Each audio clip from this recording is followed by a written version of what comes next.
Hey friends, welcome back for more Reddit stories. Today we have a couple of petty revenge stories for you to enjoy, so sit back, relax, enjoy, let's go. Neighbor tells me no smoking in the toilet. So I moved places a few months ago. I live on the top floor of a 5-story building and the subject of revenge lives on the first floor, directly below me. I rent the place and according to the contract I cannot smoke in the house, not even on the balcony. I'm fine with it, so I drag my ass down to the street and smoke there. No biggie. It all started on my third day in my new little home. I went down to smoke and while enjoying my precious cancer stick, this old lady, VN as bitchy neighbor, on the first floor balcony emerged. Excuse me, but I would like you to stop smoking in the toilet. Me confused, why would I do that? Well, I don't know, but every night we wake up from cigarette smoke and we would appreciate if you would stop it. Me, I never smoke in the house, much less in the toilet. That's why I'm smoking right here. Bitch neighbor, I hope so. I never want it to happen again. Sure. And for a few days I thought nothing of it. She's probably retired, bored, whatever. I never smoked in the house, never will. I tried being as nice as possible, not wanting to have fights with my neighbors on the first day. I even thought she might have smelled it because I was smoking in the door of the building. And her window was above it, so I even crossed the street so it wouldn't be a problem later. And with it, I thought it's over. But approximately a week later, she caught me while smoking. I won't write the conversation out. Pretty much she told me again to stop smoking in the toilet. I tried to reason with her saying, why would I come down and climb those monstrous stairs if I just smoke in the house? And even if I smoked in the house, why would I do it in the toilet? Why not the balcony? And I also questioned how could the smoke go all the way down to the first floor. I'm not 100% sure, but I believe ventilation is made so air goes towards the top of the building. In the end, we were both pretty upset and she said she would come knocking every time she smelled it. I was like, yeah, sure. Then a week later, she did came knocking at 2 AM when I was sleeping. I was pissed. Sent her to hell, then shut the door. The very next day, she did it again around the same time, and this continued for a few weeks, but not every day. So we come to the revenge part. My friend suggested a very good thing. What if I knock on her door every time I go smoking, just to ensure her that I don't smoke in the toilet? And I did exactly that. For 3 days straight, every single time I had the urge to smoke, which meant something like 5-6 cancer stick, outside of working hours of course, I smoked much more at work.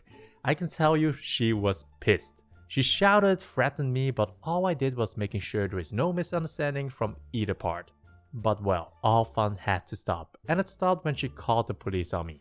They were really understanding, but obviously not approved of my actions.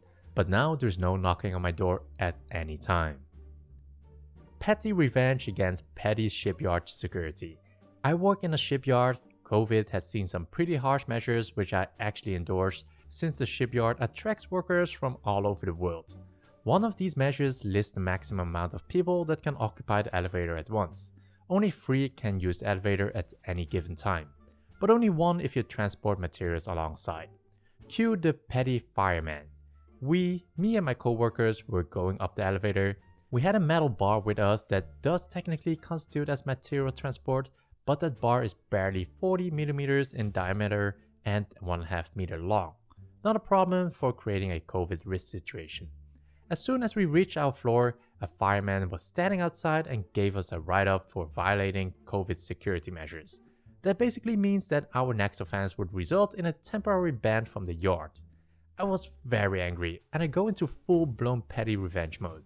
I grab a size 20 long bolt and carry it with me for the rest of the work, waiting for an opportunity to stick it to the fireman.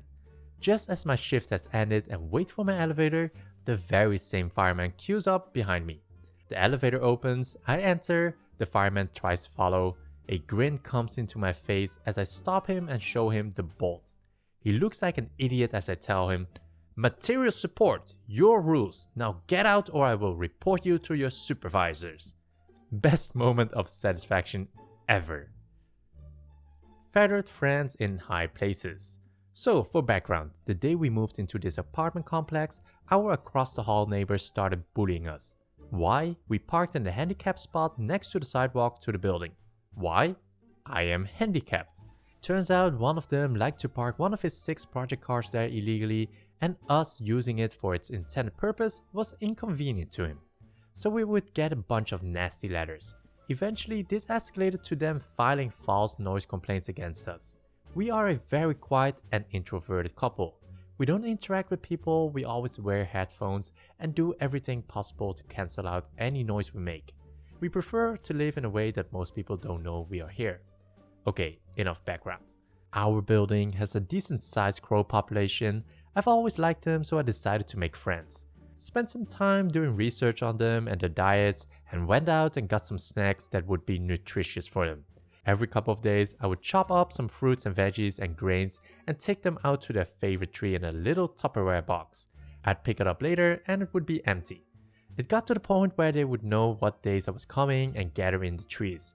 As soon as I started walking over, they would start calling out and more of them would show up. Our neighbors hated the crows.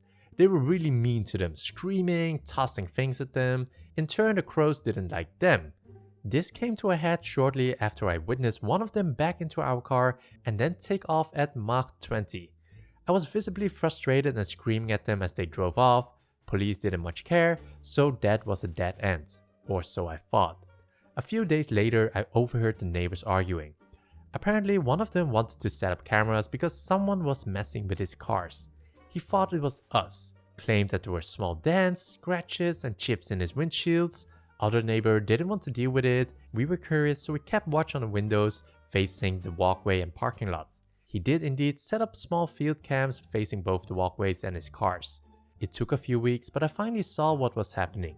I would go feed the crows, then for the days between feedings, these clever little guys would fly over the parking lot high enough to be out of view of the cams and drop small rocks on our neighbors' cars. My friends were getting back at him for me. They moved a couple of years later. Crows kept it up the whole time while this dude slowly went insane trying to catch the vandals. I don't think they ever figured it out.